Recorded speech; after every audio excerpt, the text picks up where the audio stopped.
តើនឹងមានរឿងអ្វីកើតឡើងនៅពេលដែលយើងគប់ក្របែកចូលទៅក្នុងអាងទឹកនៅក្នុងស៊េរីហ្គេម GTA 3 GTA Vice City GTA San Andreas GTA 4 និង GTA 5ថាតើក្របបែកនឹងវាអាចមានខ្យល់អំបៃមកទៅតួអង្គយើងដែលបណ្ដាលតួអង្គយើងស្លាប់ដែរឬទេ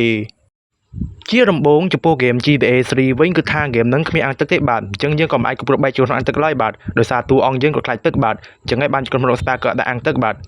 ចំពោះ GTA Vice City វិញនៅពេលដែលយើងគប់គ្រាប់បែកចូលទៅក្នុងអាងទឹកគឺថាគ្រាប់បែកវាបានខ្ចាយបែកមកត្រូវតួអង្គយើងបាទប៉ុន្តែតួអង្គយើងក៏បានសាប់លើបាទតើយើងគប់គ្រាប់បែកប្រហែល4ដងបានគាត់ងាប់បាទ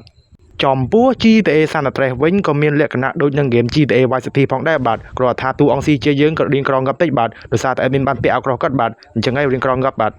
ប៉ុន្តែចំពោះហ្គេម GTA 4វិញនៅពេលយើងគប់គ្រាប់បែកចូលក្នុងអាងទឹកគឺថាតួអង្គយើងក៏ងាប់ឡើយបាទដោយសារតែគ្រាប់បែកហ្នឹងវាមិនបានផ្ដល់ផលប៉ះពាល់អ្វីដល់តួអង្គលាយើងឡើយបាទនិយាយទៅតួអង្គយើងឈរធម្មតាបាទប៉ុន្តែបើសិនជាចង់ឲ្យតួអង្គយើងងាប់អ្នកនាងប្រជាគាត់លើចូលក្នុងទឹកទៅបាទគឺគាត់ដល់ងាប់ឯបាទដោយសារគ្រាប់បែកនោះវាអាចផ្ទុះសម្លាប់យើងបានបាទចំពោះ GTA 5វិញនៅពេលយើងគប់គ្រាប់បែកចូលក្នុងអាងទឹកគឺថាគ្រាប់បែកវាផ្ទុះបាទហើយវាបានសម្លាប់យើងបាទដោយសារយើងត្រូវបំបីគ្រាប់បែកទៀតចំបាទហើយអត់មានអីបកស្រាយចឹងទេបាទតែប៉ុណ្ណេះបាទ